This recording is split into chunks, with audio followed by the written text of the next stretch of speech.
Hechos capítulo 6. Así que hermanos, aquí estamos. Amén. Hechos capítulo 6. Y hoy he intitulado este mensaje, aunque es con el mismo trasfondo, el mismo contexto bíblico, lo he intitulado Debidamente Calificados. Debidamente calificados. Nosotros estuvimos hablando la vez anterior sobre tus dones determinan cómo opera tu iglesia, ¿verdad? Tus dones determinan cómo opera tu iglesia. En la misma línea, el mismo pasaje, dentro del mismo tema, hoy vamos nuevamente al capítulo 6 de Hechos. Vamos a leer desde los versículos 1 al 15 y lo vamos a hacer antifonalmente. Gloria a Dios. Señor, nos disponemos para exponer tu palabra. Y te ruego que en este día nuevamente sea el poder de tu Espíritu Santo, tu respaldo sobre esta vasija, Señor. Que podamos exponer tu palabra con denuedo, con convicción. Que tu palabra traiga luz a los corazones y siga formando las vidas. Ayúdanos, no solamente a oír un mensaje, sino a escuchar tu voz. Y ayúdanos a colaborar con tus propósitos. Ciertamente tú harás lo que tú nos has dicho que vas a hacer con nosotros. Ayúdanos a buscar ser debidamente calificados para lo que tú quieres hacer. En el nombre de Jesús. Amén y amén. Hechos capítulo 6, y vamos a leer estos 15 versículos y lo vamos a hacer antifonalmente. Yo leo el primero, ustedes leen el segundo y así sucesivamente. ¿Listos? En aquellos días, como creciera el número de los discípulos, hubo murmuración de los griegos contra los hebreos, de que las viudas de aquellos, o sea, las viudas de los griegos, eran desatendidas en la distribución diaria.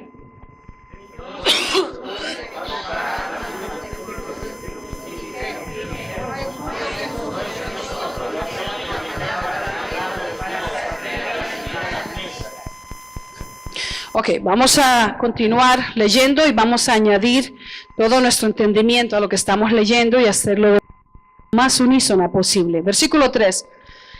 Esta fue la recomendación pastoral de los apóstoles sobre ellos. Buscad pues, hermanos de entre vosotros, a 7 varones de buen testimonio, llenos del Espíritu Santo y de sabiduría, a quienes encarguemos de este trabajo.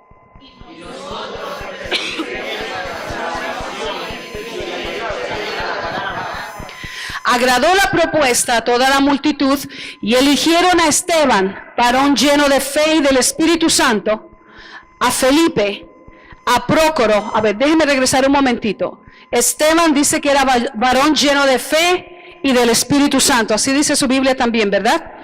Felipe. Este Felipe es el que más adelante en otros capítulos de Hechos, el Espíritu lo envía a predicar a otro lugar, a otra región. Este es el mismo Felipe que encuentra en el camino a un etíope. Fíjese dónde comenzó el ministerio de Felipe. ¿Dónde comenzó? Tremendo, ¿verdad? Ese es el mismo Felipe. Es el mismo Felipe que unos capítulos, ahí vamos a llegar más adelante, el Espíritu Santo lo envía a un punto de ellos que hay una expresión en griego donde muestra o deja pensando que el Espíritu Santo lo transportó de una ciudad a otra para que le predicara en el camino a un etíope que era del gobierno, de la realeza de su nación, y venía leyendo el capítulo 53 de Isaías y no lo entendía. Y Dios puso a Felipe allí para que le explicara y lo instruyera en la palabra. Es el mismo Felipe que cuando fue a ministrar a otra ciudad, que después la vamos a ver, se hacía grandes milagros, grandes maravillas, había una gran manifestación del poder de Dios y entonces él comenzó a predicar. Es el mismo Felipe, pero mire sus comienzos, ¿dónde fueron? Sirviendo mesas, cuidando las viudas, cuidando los pobres, distribuyendo los víveres, la despensa que había, el dinero que se recaudaba a los pies de los apóstoles para distribuirlo entre los necesitados.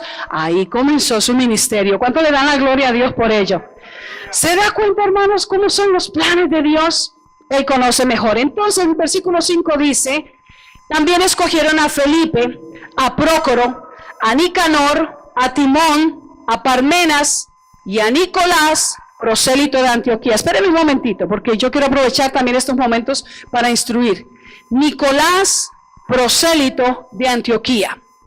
Este Nicolás era un discípulo muy fervoroso, que todo el tiempo casi lo que él estaba promoviendo o fomentando en la iglesia del Señor era el manifestarnos el amor, el ser hombres y mujeres creyentes que expresan el amor fraternal. Esa era más que todo la enseñanza de ¿quién? Nicolás. ¿A ustedes les interesa aprender esta palabra para que podamos conocer mejor, tener un panorama más completo, verdad? De cómo el Espíritu se mueve y cómo el Espíritu guía sus negocios dentro de la iglesia del Señor Jesucristo. Como él promovía tanto la fraternidad y promovía tanto el que nadie se apegara, se aferrara a algo suyo, a una posesión, a modo de que no estuviera dispuesto a darlo para manifestar amor y ayudar a los necesitados o a los pobres en las iglesias, o a los menesterosos en la congregación.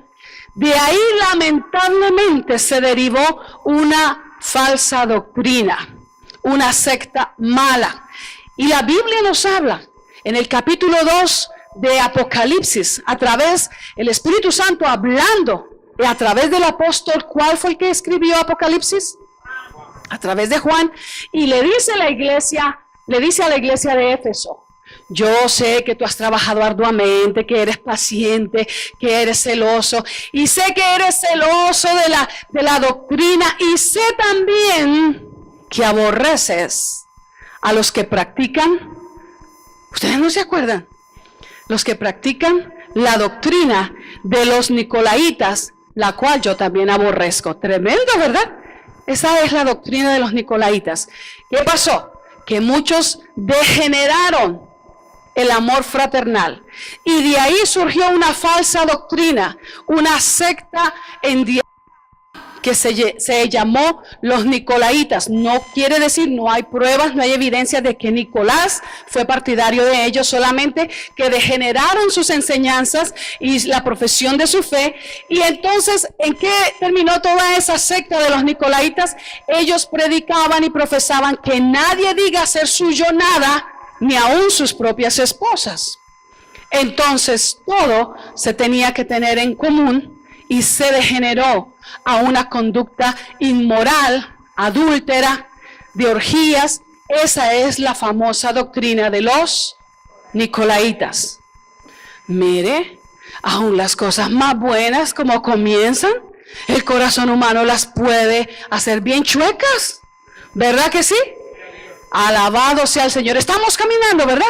Es importante que aprendamos esto. Aún en el capítulo 2 de Apocalipsis, ahora que lo recuerdo, hay un momento en que el Señor le habla a través del apóstol Juan a la iglesia de Pérgamo y le dice: tengo contra ti que has retenido dentro de la iglesia a los que practican la doctrina de los nicolaitas.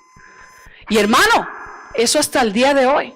¿Sabe que hay iglesias, supuestas iglesias evangélicas, supuestas iglesias que se llaman cristianas, que profesan ese tipo de práctica? El Señor lo reprenda.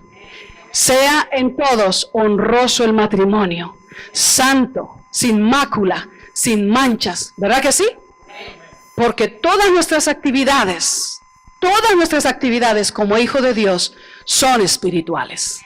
Gloria a Dios. ¿Cuánto le da la gloria a Dios? Avancemos. Ahora les toca a ustedes el versículo 6.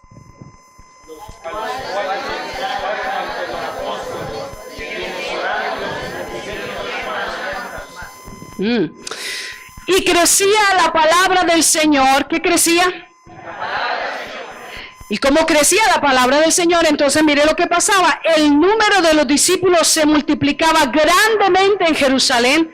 También muchos de los sacerdotes obedecían a la fe. Versículo 8.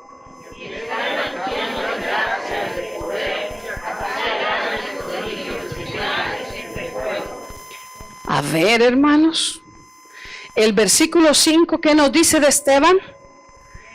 Que era un varón lleno de fe, lleno del Espíritu. El versículo 3, ¿cuál nos dice que es el criterio que pedían los pastores para que sirvieran estos varones? Que fueran de buen testimonio, llenos del Espíritu, que fueran también llenos de sabiduría. Y ahora el versículo 8 le añade algo más y dice que era un varón lleno de gracia y de poder. Tremendo. Versículo 9. Entonces se levantaron unos de la sinagoga llamada de los libertos y de los de Cirene, de Alejandría, de Cilicia y de Asia, disputando con Esteban.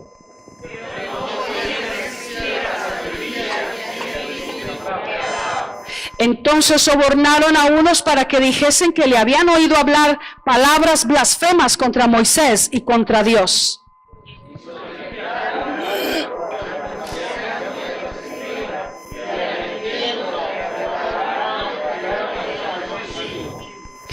Y pusieron testigos falsos que decían: este hombre no cesa de hablar palabras blasfemas contra este lugar santo y contra la ley.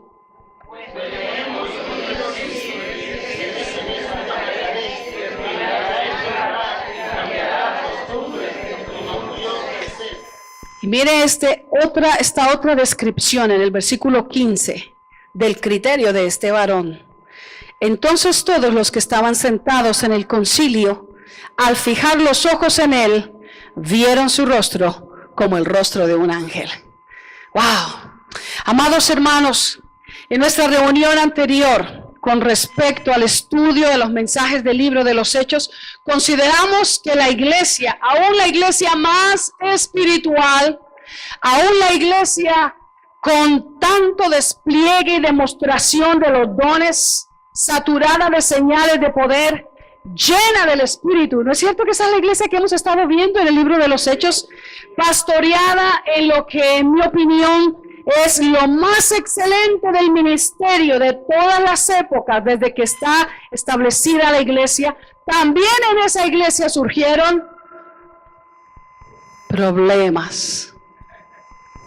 Amados hermanos, nosotros somos los candidatos perfectos para la iglesia imperfecta. ¿Está de acuerdo conmigo? Nosotros somos los candidatos perfectos para la iglesia imperfecta. Pero le damos gracias a Dios que en lugar de que estos problemas causaran divisiones, disensiones y dañaran la iglesia, el pastorado presentó, de acuerdo a este pasaje que hemos leído, el pastorado presentó una estrategia a esa problemática. Esa estrategia fue acatada, fue bien recibida por la congregación. No quiere decir que esas personas que ellos trajeron delante de los apóstoles, ellos rapidito ya las tenían preseleccionadas. Yo le aseguro que algunos estaban en la congregación diciendo, pero ¿por qué no escogimos a Pancho?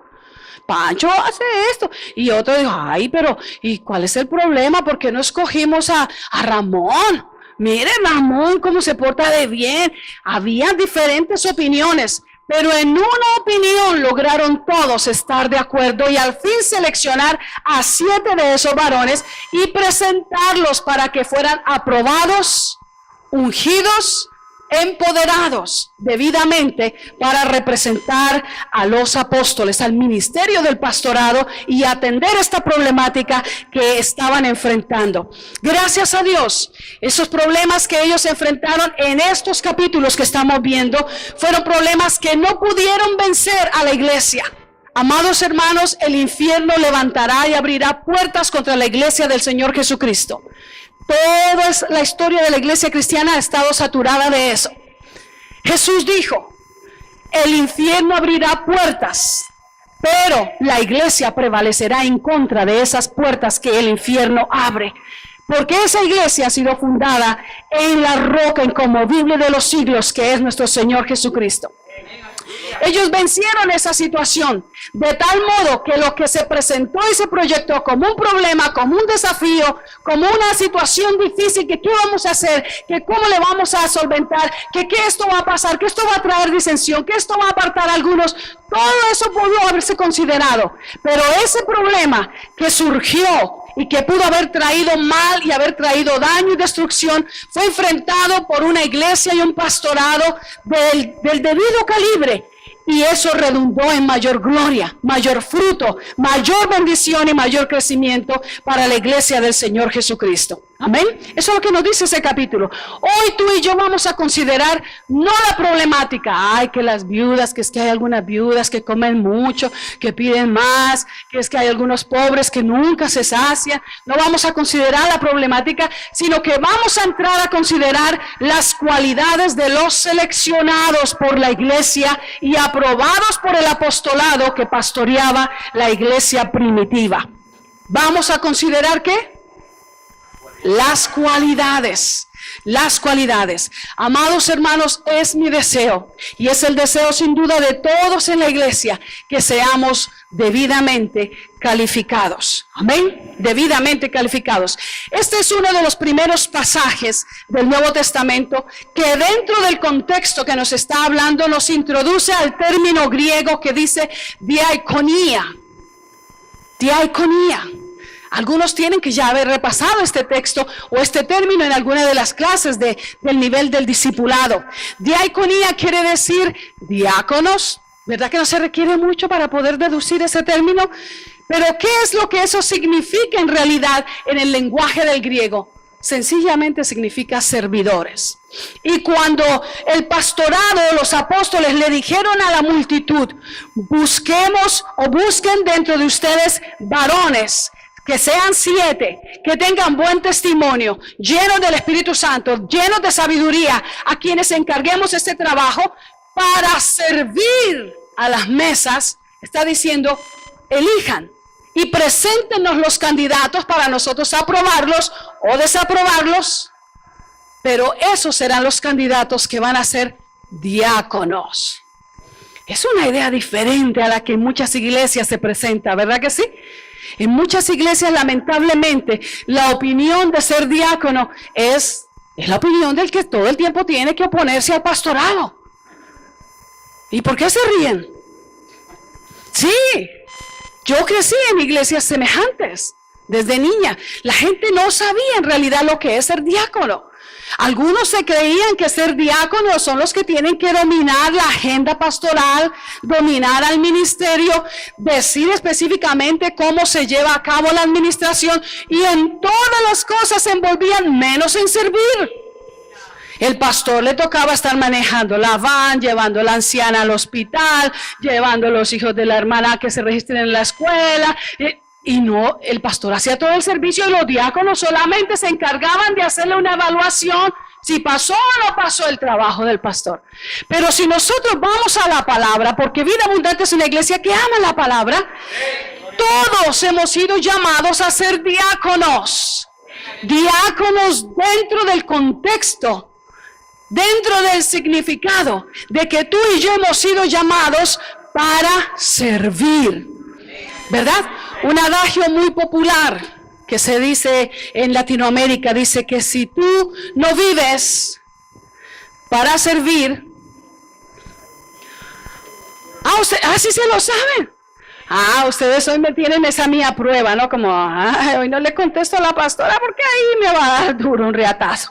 Mejor calladito me veo más bonito. No, tranquilos, pueden participar. Así dice un adagio en Latinoamérica. Y a uno lo escribe hasta en sus cuadernos, allá en las clases. Si no vives para servir, no sirves para vivir. Y uno lo escribe y se siente orgullosa de esas líneas. Y cuando lo mandan a hacer algo, ¡ay no, que lo haga otro! Pero qué bonito suena esa filosofía, ¿verdad? Qué bonita suena. La palabra nos introduce a que todos nosotros seamos diáconos y diaconisas, hombres y mujeres, discípulos, creyentes en el Señor Jesucristo, que si algo queremos hacer para manifestarle a Él nuestro amor es servir, donde tú quieras. Ponme donde tú quieras. Y yo me he dado cuenta que cuando surge una necesidad y la iglesia responde a la necesidad, regularmente ahí surgen ministerios. Así es, hermano. El ministerio no surge porque nos paramos aquí a predicar sencillamente. Es que hay necesidad. ¿Y qué hacemos con esta necesidad? ¿Y qué hacemos con esta necesidad? ¿Y qué hacemos? Mire, yo veo la necesidad esta. Y yo veo que hay esta necesidad en los niños. Y esta necesidad en los jóvenes. Y esta necesidad en los varones. Y de repente dicen, bueno, pues yo puedo hacer algo. No sé mucho, pues nunca lo he hecho tal vez, pero si me guían, si me ayudan, si por lo menos me levantan en oración, yo estoy dispuesta a hacer algo. Surgen de ahí ministerios. ¿Cuántos le dan la gloria a Dios? Es diferente, ¿verdad? En este caso, cuando hablamos en el capítulo 6 de servir, se está hablando de servir a las mesas, servir a las viudas, servir a los pobres, servir a los necesitados. Y amados hermanos, si nuestros dones determinan cómo opera nuestra iglesia, haremos bien en buscar estar debidamente calificados para cada tarea o para cada privilegio que el Señor nos confía. ¿Usted cree eso? Estar debidamente calificados. Ahora, permítame decirle algo. Todo servicio, toda actividad en la obra es por naturaleza de carácter espiritual. Todas nuestras actividades, todas nuestras tareas son de carácter espiritual. Son de carácter espiritual. No piense usted que solo el ayuno, los retiros, las vigilias, los cultos son de carácter espiritual. Así como usted se conduce aquí, así debe conducirse en su casa. Así debe conducirse en un paseo.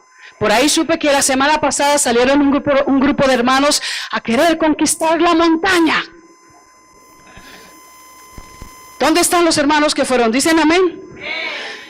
Ah, ¿verdad? Y qué bonito es hacerlo en compañerismo, ¿verdad? Que lo que platicamos, de lo que nos reímos, ¡wow! Cuánto que compartimos, hasta las muchas toxinas que eliminamos allá, todo eso nos nutre, nos oxigena, nos bendice. Aún esas actividades son espirituales. Amén. Las parejas, los esposos, usted tiene que tener muy claro. Lo mismo que yo le he enseñado en el nivel 1, cuando tocamos el tema de vestido nuevo en la vida conyugal y el vestido nuevo en nuestra manera de conceptualizar mi desenvolvimiento en el área sexual, tenemos que recordar que aún en esos momentos, ahí está el Espíritu Santo de Dios. Amén. Usted no esté pensando que el Espíritu Santo se sale mientras que usted tiene ahí su gozón. No. El Espíritu Santo está ahí en usted, ahí en usted. Eso dignifica su vida, eso dignifica su intimidad, eso dignifica y hace honroso ese momento. Sé que muchos pastores no tocan el tema ni se atreven a enseñarlo, no sé por qué. Pero amados hermanos, nosotros tenemos que tener esa mente de Cristo. No hay nada en nosotros, que nos pueda dar licencia de decir, no, pero es que este asunto no tiene nada que ver con Dios. No, es que todo tiene que ver con Dios. Todo tiene que ver con Dios. Toda nuestra manera de interactuar, de compartir, de relacionarnos, tiene que ser una manera que refleja la vida del Espíritu en nosotros. Todo servicio, toda actividad en la obra es por naturaleza de carácter espiritual.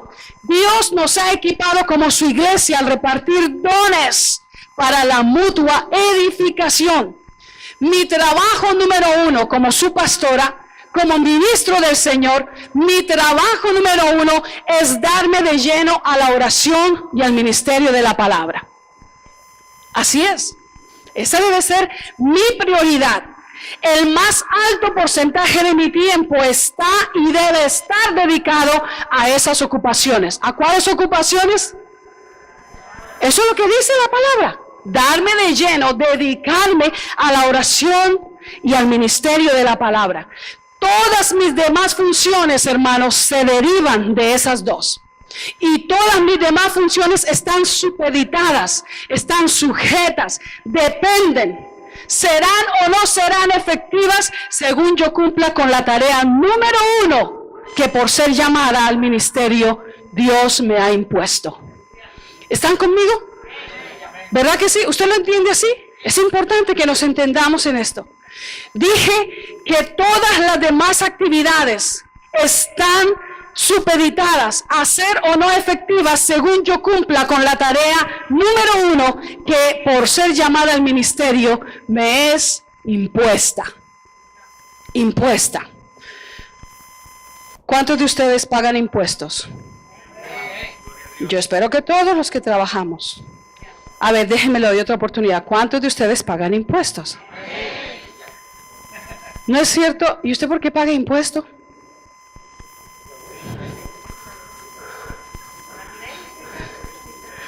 ¿No es cierto que el tío Sam no le llega a preguntar, ¿nos quieres pagar de este cheque el impuesto? No, le entregan el cheque ya recortado, ¿no es cierto? Ni modo, nos es impuesto. Nos es impuesto. Es un asunto que nos es impuesto. Como persona llamada al ministerio del pastorado y al ministerio, a mí me es impuesta esta tarea. Amén. Creo, hermanos, firmemente que el descuido de esa tarea, número 1 de mi llamado, es quizás la causa, en mi opinión, es la causa número 1 por la que muchos pastores y muchos ministros caen o abandonan el ministerio. Creo que es el descuido de esa tarea número 1. Pastores, pastorear es mucho más de lo que la opinión secular ha provocado en algunos. La gente tiene una muy distorsionada y desfigurada opinión del pastor. Yo he escuchado pastores que dicen, yo soy pastor y Dios me ha bendecido. Y así textualmente lo he escuchado. Y lo he escuchado por televisión, como lo he escuchado también en vivo y a todo color, como decimos. Y dicen, y porque soy pastor, yo tengo una casa en las afueras de la ciudad, tengo un penthouse en el centro de la ciudad, tengo una casa en la playa, tengo una casa en el lago, tengo un yate parqueado allá en Baltimore. Usted está pensando, ¿y pastora? Ahora sabemos para dónde se ha ido todo el pisto. No estoy hablando, no porque ojalá fuera así de rico el asunto. Tengo un helicóptero privado parqueado en tal y tal aeropuerto de la ciudad. Tengo esto, tengo lo otro, porque yo soy pastor. Y saben, hermanos, que tristemente en muchos lugares, y viene esa idea de pastor. El pastor o la pastora es la persona que se ha enriquecido terriblemente, porque es el pastor o la pastora.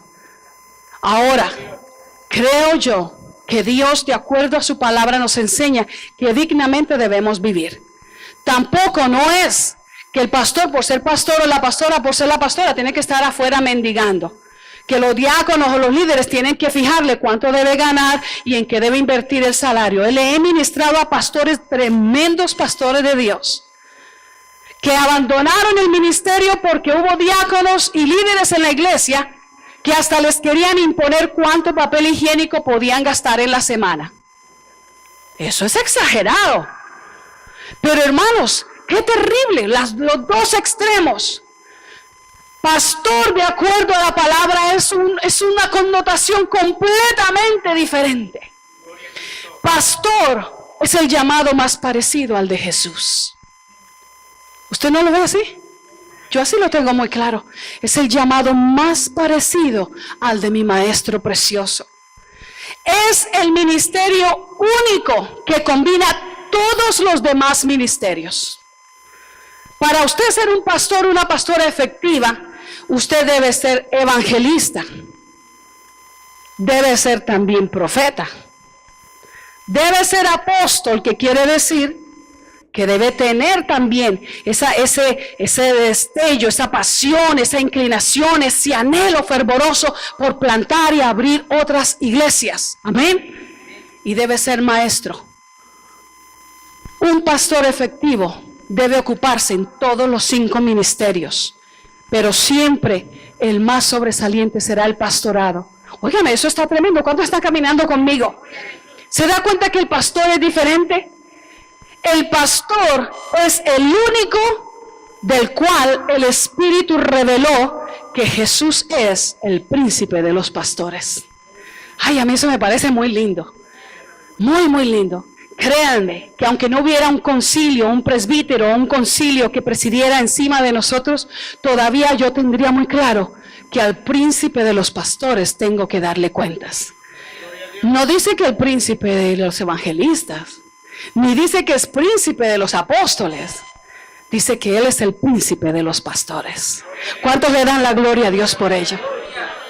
Por eso creo muy, muy firmemente que mi tarea número 1 es darme de lleno a la oración y al ministerio de la palabra. Eso debe ser prioridad para uno, prioridad. Entonces, ¿cuál es la tarea del cuerpo? Estarán preguntándose algunos.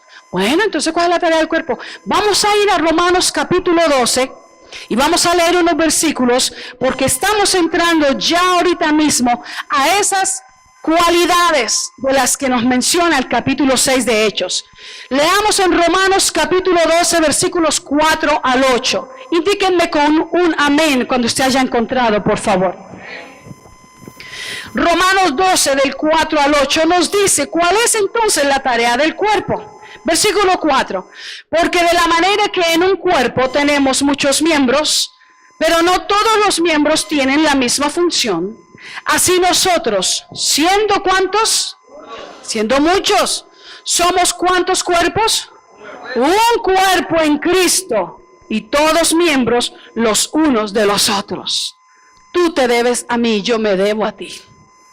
Porque no somos brazos sueltos por allá, ni narices por ahí rodando, ni orejas por ahí rodando, flotando, ni pies, ni piernas por allá yéndose por donde quiera. Somos un ¿qué? Un cuerpo. ¿Usted cree que es importante que estudiemos así la palabra de Dios? Es muy importante. Eso es lo que dice el versículo 5. Todos miembros los unos de los otros. De manera que teniendo diferentes dones, según la gracia que nos es dada, si el de profecía, úsese conforme a la medida de la fe, o si de servicio, en servir, o el que enseña en la enseñanza, el que exhorta en la exhortación, el que reparte con liberalidad, el que preside con solicitud, el que hace misericordia con alegría. Porque somos un cuerpo, y un cuerpo está compuesto de muchos miembros. Vamos a ir a 1 Corintios capítulo 12, versículos 7 al 10. Consideré muy importante entrar en esta enseñanza, para algunos quizás nueva, para otros solamente un repaso, pero que el Señor añada sabiduría a esta palabra. Muy importante para poder entrar en las calificaciones, en las cualidades de los que servimos, y todos hemos sido llamados a servir. ¿Cuántos dicen amén? ¿Usted cree sinceramente que ha sido llamado a servir? Yo espero que sí. Amén. 1 Corintios capítulo 12, versículos de 7 al 10. Primero nos dicen Romanos que somos un cuerpo compuesto de muchos miembros. ¿Se da cuenta? No todos podemos ser mano. No todos podemos ser oreja, aunque algunos quisieran. Amén. No todos podemos ser boca, aunque algunos quisieran también. Pero todos somos un cuerpo. Si me falta la mano, voy a sentir su ausencia. Si me falta la nariz, voy a sentir una terrible ausencia. Amén. Y la mano, el pie, la oreja, no se pueden ir por allá como que son solitos. A ver qué hago. Ay, hoy no voy a la iglesia. Al fin y al cabo, ni hago falta. Eso, ay, ¿qué importa? No. Nos debemos los unos a los otros.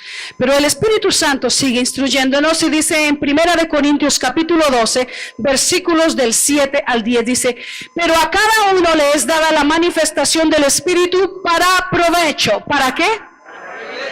Ayúdenme a encontrar unos sinónimos de provecho. Para beneficio. Para servir. Y en lo que servimos, ¿quiénes son edificados? Todos. Amén. Todos. Y mire lo que dice: a cada uno le es dada la manifestación del Espíritu para provecho, para beneficio. No es para ser super espirituales. No es para que me den una condecoración de los dones que tiene la hermana o el hermano. No, es para provecho, es para mutua edificación. Versículo 8. Porque a este es dada por el Espíritu palabra de sabiduría, a otro palabra de ciencia según el mismo Espíritu, a otro fe por el mismo Espíritu, y a otro dones de sanidades por el mismo Espíritu, a otro el hacer milagros, a otro profecía, a otro discernimiento de espíritus, a otro diversos géneros de lenguas, y a otro interpretación de lenguas. Todos nos necesitamos y cada uno ha recibido la manifestación de la gracia del Espíritu para provecho. Con esto, mis amados hermanos, vamos a entrar a esto de ser debidamente calificados. Lo primero, hay siete cualidades que yo le quiero mencionar.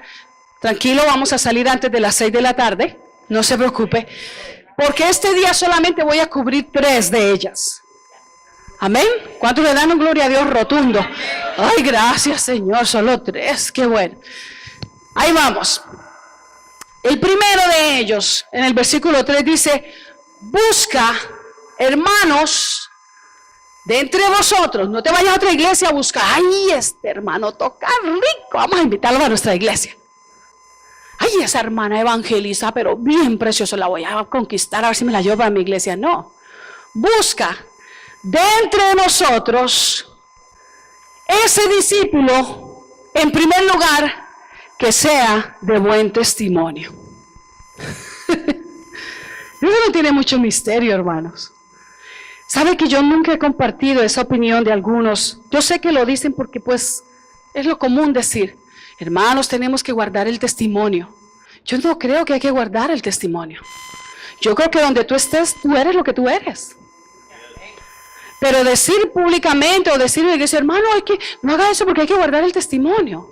Hermana, no, ¿usted cómo se le ocurre salir así, con esa falda? No, que hay que guardar el testimonio. Hermano, pero ¿usted qué pasó? Que no se ha peluqueado, hay que guardar el testimonio. Yo no creo que nosotros tenemos que guardar el testimonio. Yo creo que de nosotros fluye, destila lo que nosotros en esencia somos. Nosotros en lo privado somos lo que somos y públicamente, tarde o temprano, se va a mostrar lo que somos. No guardamos en realidad el testimonio. Ese no debe ser mi afán, guardar el testimonio. Uy, no hago eso porque hay que guardar el testimonio. Uy, no puedo decir eso porque hay que guardar el testimonio. No puedo ir a ese lugar porque hay que guardar el testimonio. Yo no creo eso. Eso es un evangelio de prohibiciones, de martirio, de ataduras. Yo creo que hay que conocer a Jesús de verdad. Y hermanos, es inevitable que cuando Jesús entra a nuestra vida no sea revolucionada y no sea transformada. Y cada día nosotros vamos a manifestar más la vida de Cristo Jesús. Entonces lo que yo debo ocuparme en guardar es mi comunión con el Señor. Yo guardo mi comunión con el Señor y eso va a aflorar. Amén. Y se necesita que el discípulo que califique para la tarea sea de buen testimonio. ¿Qué quiere decir de buen testimonio? Irreprochable. ¿Quiere decir eso? Irreprochable. Irreprochable en su hablar. Usted se imagina que escogiéramos hermanos, aquí no los hay, pero si los hubiera de esos, y los mandáramos a la actividad de acción de gracias con la comunidad, y apenas lo vieran lo de la comunidad, ¡y ese me robó el otro día! ¡No, hombre! Yo que voy a recoger ahí, nada, pelado voy a salir de ahí. O que alguien dice, y esa camiseta que dice vida abundante. Mira, ¿y a quién le habrá tumbado esa camiseta ahora? De buen testimonio. Necesitamos que sea de buen testimonio. De buen testimonio en su hablar. Que cuando venga alguien ahí en la actividad de la comunidad y le diga, ay, ese arroz y esos frijoles, lo mismo del año pasado. No le diga, ay, pues si se lo quiere tragar, trágaselo, si no, déjalo ahí. No. Sino que sea de buen testimonio, irreprochable en su hablar, que diga, mi amor, recibe con actitud de gracias. Si no te cae bien, no hay problema, ahí déjalo, no hay cuidado, otro más necesitado lo va a querer, ¿verdad? Irreprochable en su hablar. Que mientras estamos en la actividad que estemos, no está ahí chambreando. Mira, te fijaste aquello.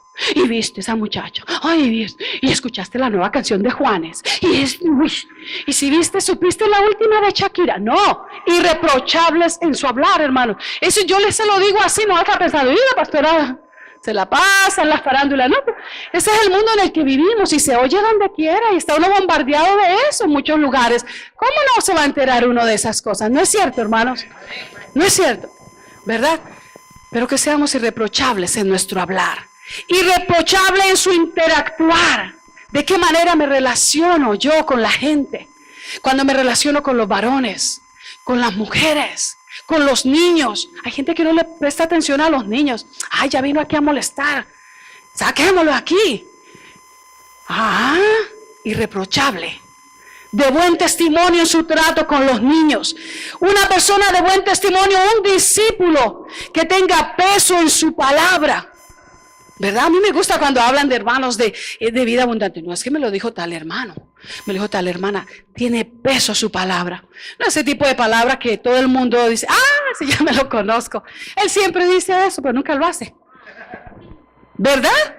¿Verdad? Eso es buen testimonio. Eso es práctico. Otra vez se comprometió, pero ¿qué va a hacer? Nada de eso. Que tenga un buen crédito. ¿Sabe qué, hermanos? Una de las recomendaciones, más bien de las exigencias que han implicado, que han aplicado mejor ahora para las credenciales de los ministros en la Asamblea de Dios desde hace ya más de una década para acá es que le revisan a uno el crédito. ¿Sabía? Que le revisan a uno el crédito. ¿Y sabe quién lo impuso? El que era mi maestro de leyes. Él fue el de esa idea. Gloria a Dios por él. Sí, hermanos. Porque aquí en los Estados Unidos se llegó a hacer popular esta línea. Se la voy a decir, dispénseme si se oye muy cruda, muy fuera de lugar, pero se la voy a decir. No es con el ánimo de ofender a ninguno. Se hizo muy común en los bancos rechazar los cheques que venían de pintores, de pastores o de prostitutas. Y se hizo muy popular el dicho en los Estados Unidos hasta hace unos años, que esas 3 P's eran de terrible crédito. Así, literalmente así se decía, en la escuela y en los colegios.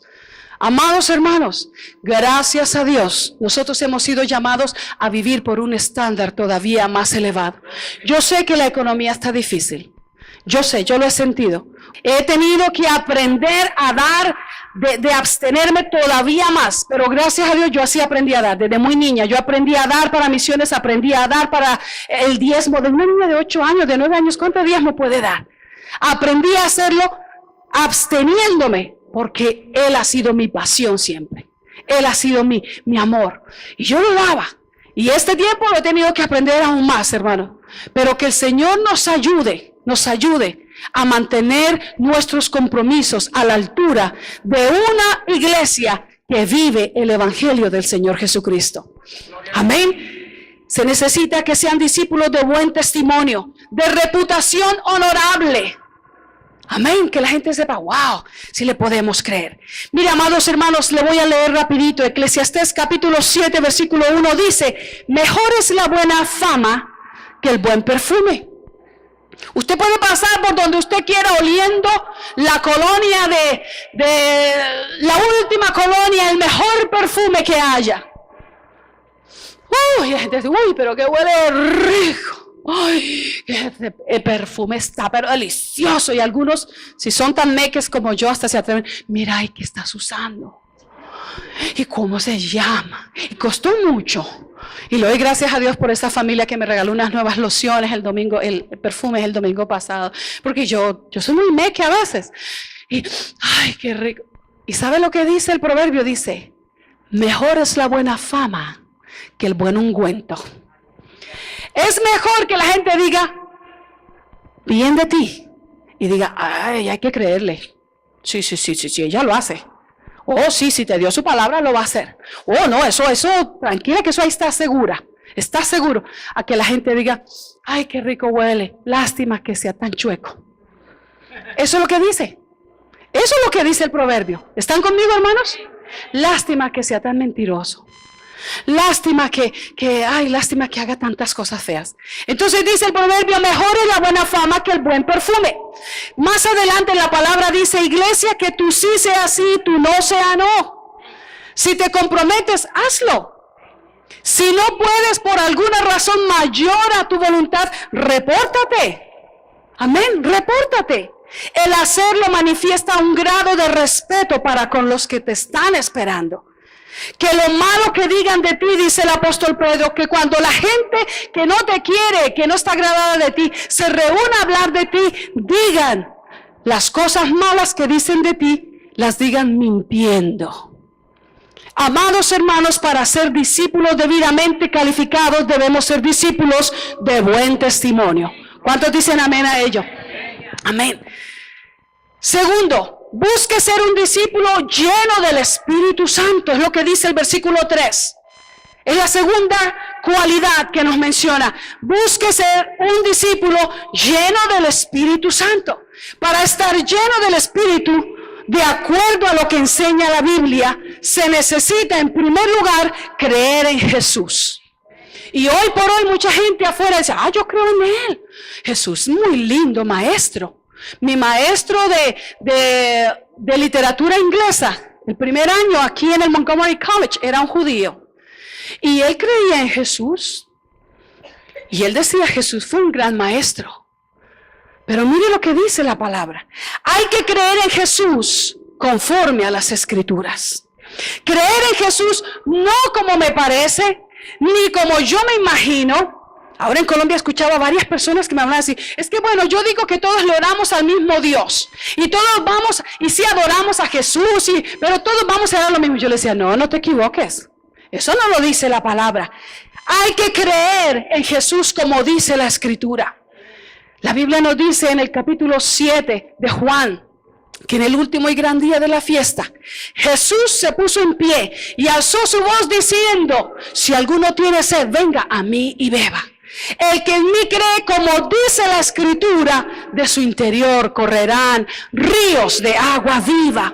Hay que creer en Jesús como dice la Escritura, como dice la palabra. ¿Qué quiere decir eso? Creer que Jesús es Dios.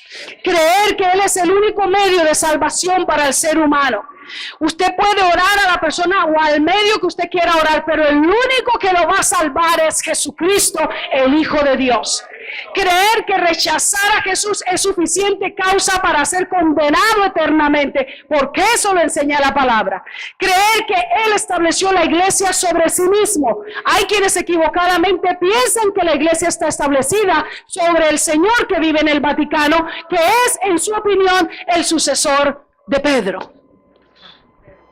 Sí, así se enseña equivocadamente en algunos lugares en la religión tradicional. Pero la Biblia nos muestra que cuando todos le dijeron a Jesús lo que algunos pensaban, y Jesús le dijo a los discípulos, bueno, ¿quién dicen los hombres que es el Hijo del Hombre? Y algunos dijeron, bueno, algunos dicen que tú eres Jeremías, algunos piensan que tú eres Elías que resucitaste, otros piensan que eres Juan el Bautista que volviste de los muertos. Y Jesús se acercó a los discípulos y le dijo, pero ustedes, los que van a la iglesia, los que caminan conmigo, los que viven conmigo, los que me conocen más de cerca, es su opinión la que me interesa a ustedes. ¿Quién dicen que soy yo? Y se levantó el apóstol Pedro y dijo, tú eres el Cristo, el Hijo del Dios viviente. ¡Wow! ¡Gloria a Dios por ello!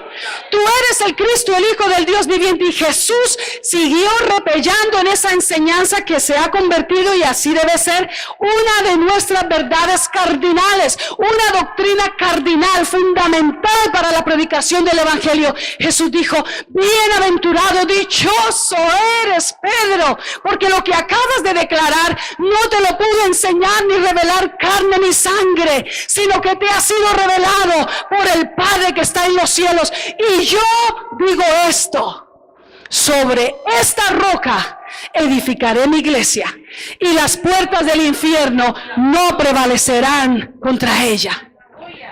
¿Cuál roca? Jesús de Nazaret. Jesús, no Pedro, Jesús. Entonces debemos creer en Jesús como dice la Escritura, que Él estableció la iglesia sobre sí mismo. Debemos creer en Jesús, que Jesús murió y resucitó, que sana, ¿cuántos creen en ello? Que bautiza con su Santo Espíritu, y creer que viene otra vez y pudiera ser esta misma tarde. Alabado sea el Señor por los siglos de los siglos. Creer como dice la Escritura. ¿Por qué será que a veces hay creyentes que parecen secos, que no inspiran a nadie, que parece que no tienen alegría, perdieron su pasión, su entusiasmo? Uno no sabe si van a un funeral o van a la iglesia ese día. ¿Por qué será? Hay algo que necesita revisarse en cuál Jesús ha creído. ¿Cuál es el Jesús que ha creído? ¿Será que hace rato no se sumerge en las páginas de la Biblia para conocer a ese Cristo, el Hijo del Dios viviente? Porque hermanos, cuando estamos convencidos de ello, en nosotros corren ríos de agua viva. Alabado sea el Señor. Creer en Él, como dice la Escritura, hace inevitable que nuestra vida sea transformada. Nosotros somos otra creación. Amén. Eso, hermano, eso nos diferencia. Es esta fe, esta creencia la que nos diferencia, porque esta fe es fe puesta en la verdad y en la roca inconmovible de los siglos, Jesús de Nazaret. Esto nos hace diferentes. Ser llenos del Espíritu Santo no es sinónimo de ser carismáticos. Usted tiene que asegurarse de eso. Hoy se usan términos muy a la ligera. Cuidado, cuidado. Ser lleno del Espíritu Santo no es sinónimo de ser carismático. No se equivoque. No se equivoque. Los carismáticos pueden cantar canciones muy lindas, con unas líneas poéticas impresionantes. En estos días estaba escuchando una de esas canciones. No porque la hubiera escogido, sino porque me tocó. Porque estaba en ese lugar y esa fue la música que pusieron. Ahí donde la peluquera.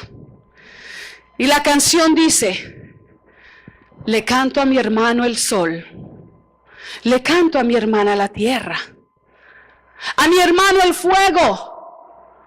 Y hermanos, estamos bien mal si nosotros creemos que ser lleno del Espíritu Santo es lo mismo que ser carismático. Porque que yo sepa, la palabra a mí nunca me enseña que el sol es mi hermano. La palabra nunca me enseña que el fuego es mi hermano. La palabra jamás dice que la tierra es mi hermana, ni mucho menos que es mi madre. Porque así dice la madre naturaleza. Que el agua es mi hermano o mi hermana. Que el mar es mi hermano. No es mi hermano. El delfín no es mi hermano. La ballena no es mi hermana. Las tortugas de mar no son mis hermanas. La culebra no es mi hermana. Según la palabra, mis hermanos son los que han sido redimidos por la sangre del Cordero. Son seres humanos. Y nosotros hemos sido llamados a respetar la creación, a cuidar y velar por ella como Dios se lo encomendó a Adán. Amén. A cuidar de nuestra naturaleza, a cuidar de todo esto. Pero el sol es un astro. Las estrellas son astros creados por Dios. La luna es un astro creado por Dios. Y toda la creación a una voz en cuello dicen: los cielos cuentan la gloria de Dios y el firmamento anuncia la obra de sus manos. Que es el hombre para que se acuerde de él, o el hijo del hombre para que tenga de él misericordia. ¿Se da cuenta? Son astros que deben alabar y alaban a Dios cada día. Las aves no son mis hermanas, son creación de Dios. Toda la creación alaba a su Padre, al Dios en los cielos, al Dios de la Biblia. Y yo he sido creada como la corona de la creación de Dios, para no solamente alabarle, sino para comunar con Él. Quiere decir que Dios a los astros les ordena, les dice: pero a mí como ser humano me dio el privilegio de portar su imagen y su semejanza, y también me ha dado el gran privilegio de que Él me llame su amiga. Alabado sea Dios. Eso enseña la palabra. Mis hermanos son ustedes. Mis hermanos son los que han recibido a Cristo Jesús como su Señor y su Salvador, y han sido limpiados, han sido perdonados, han sido cubiertos por la sangre del Cordero. Esos son mis hermanos. Debo cuidar los animales, debo cuidar de la creación, pero nunca elevarlos al nivel de un ser humano, porque no lo son. Amén. Y hay muchos carismáticos que están en eso, y hay muchos creyentes que oyen y dicen: ¡ay, qué lindo! Ay, pastora, ¿por qué no cantamos ese himno en la iglesia? Ya me imagino hermano Alberto cantándole: le canto a mi hermano el fuego, le canto a mi hermano el mar. Solito se va a quedar él haciendo ese coro. Los demás vamos a decir: síganle cantando, nosotros le vamos a cantar a Dios. ¿Verdad que sí, hermanos? Cuidado, hermanos, ser lleno del Espíritu Santo no es sinónimo de ser carismático. Es que estoy tan lleno o tan llena del Espíritu de Dios que su tema, sus propósitos, su deseo domina mi vida. Su deseo domina mi agenda. Su deseo domina mis intereses. Todo cuanto fluye en mí y de mí debe destilar la presencia de Dios. Llenos de su Espíritu, llenos de la presencia del Señor. ¿Cuál es esa segunda cualidad? ¿Llenos de qué? Del Espíritu de Dios. A ver, vamos a pedirle a, de pronto Wilman, ¿sí? ¿Me ayudas? Yo tengo una ilustración que quiero representar aquí. Discúlpame que te agarre así sin darte anuncio anticipado. Ahí viene Wilman. ¿Cuántos le dan la gloria a Dios? Amén. Lleno del Espíritu Santo. Te entrego esta copa. Esa copa es símbolo de nuestra vida. Amén.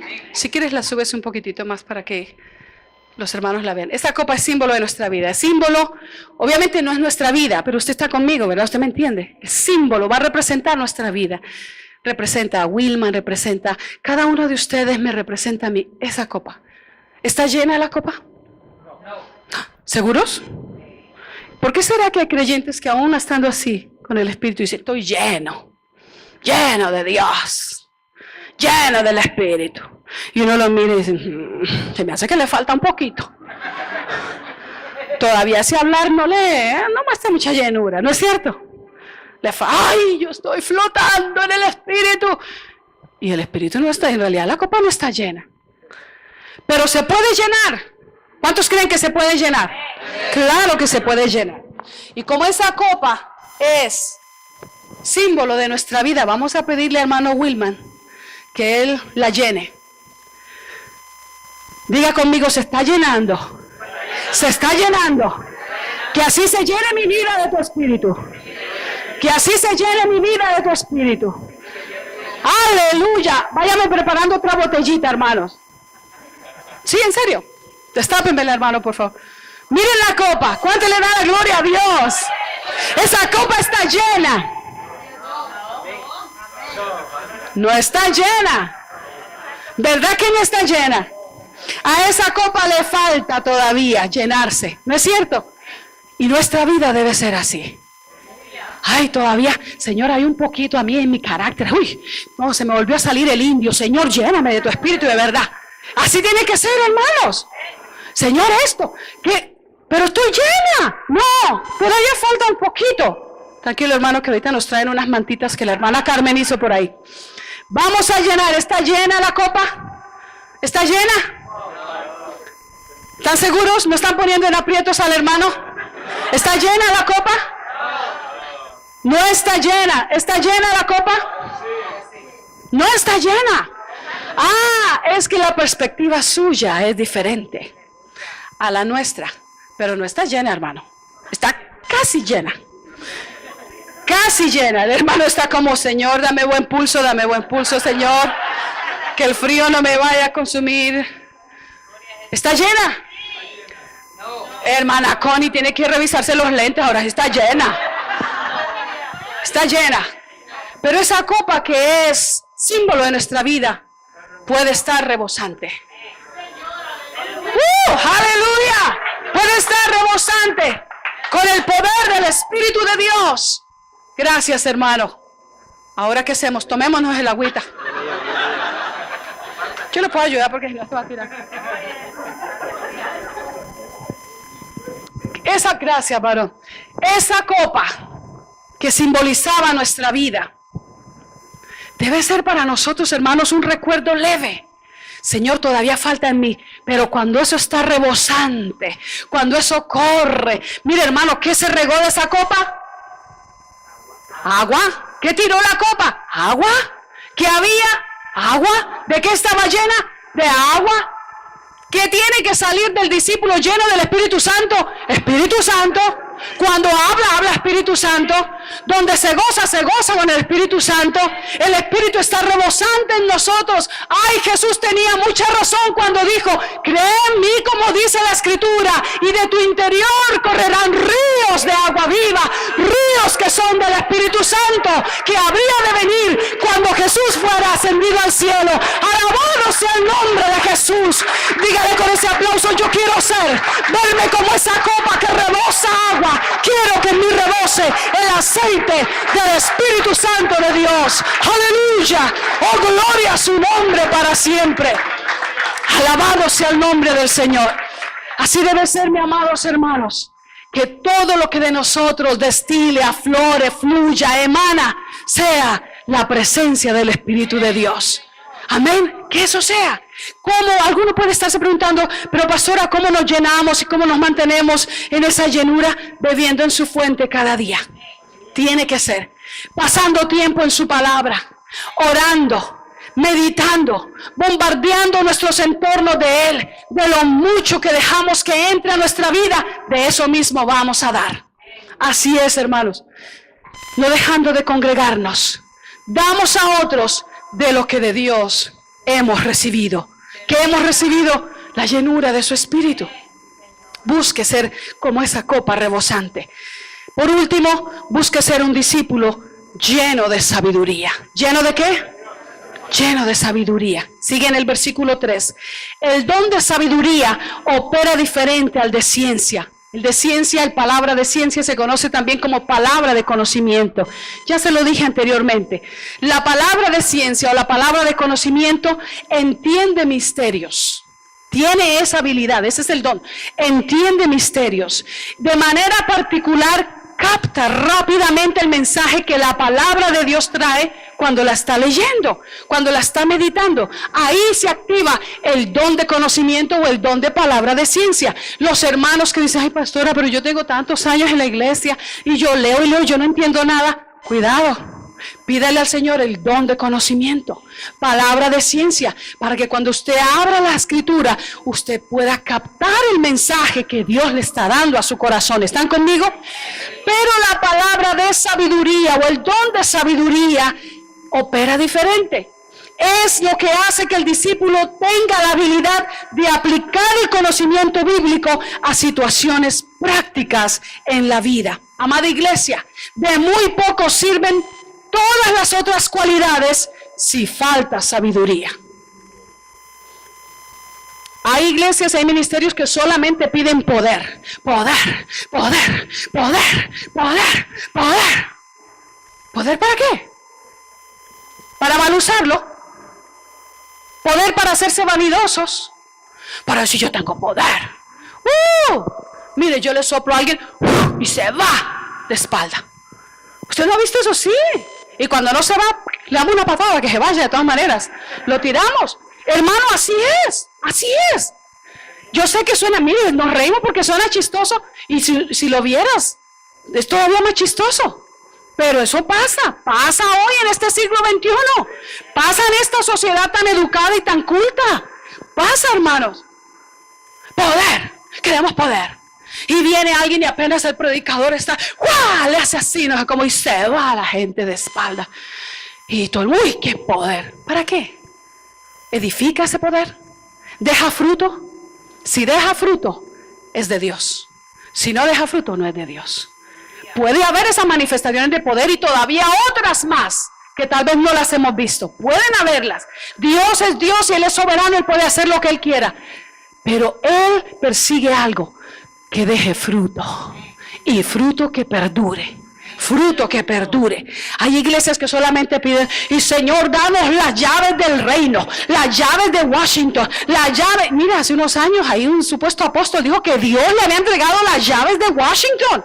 Así lo dijo por la radio, que él era el apóstol que Dios había enviado al área metropolitana de Washington, y Dios le entregó las llaves de Washington. Y hace como unos 4 años el FBI lo está buscando porque se fue, está fugitivo de la ley. Se llevó las llaves de Washington. ¿Usted cree que Dios va a poner a la iglesia en semejante aprieto, en semejante vergüenza? Supuesto que no. Dios nos lo dio a nosotros, la iglesia. La iglesia tiene la llave que puede cambiar las vidas con la predicación del evangelio. Pero si hay algo que nosotros necesitamos pedir es sabiduría. Sabiduría, hermanos, necesitamos sabiduría. Amén. A muchos los destruye el dinero, los carcome el poder, los abandona la fama, la juventud se esfuma. Como dijo la hermana Nuria hace un tiempo en un mensaje, juventud, divino tesoro, te vas y no te podemos retener. ¿Cómo es? Por más que nos pongamos las cremas para la pata gallina, por más que nos pongamos los ungüentos para que no se nos caiga el cabello, por más que nos hagamos muchas cosas, no se preocupe, sí, igual, hermanos, así es. La juventud se esfuma, la fuerza se disminuye, las oportunidades se reducen. Por eso sé buen administrador de las oportunidades que Dios te da. La salud se deteriora, la hermosura pasa de época, ¿no es cierto? Sí. La sabiduría nos guarda de caer en todas esas cosas o vanidades de la vida. La sabiduría nos preserva, la sabiduría nos hace deseables, la sabiduría nos hace honorables, la sabiduría se queda contigo. Amén. Que el Señor nos ayude.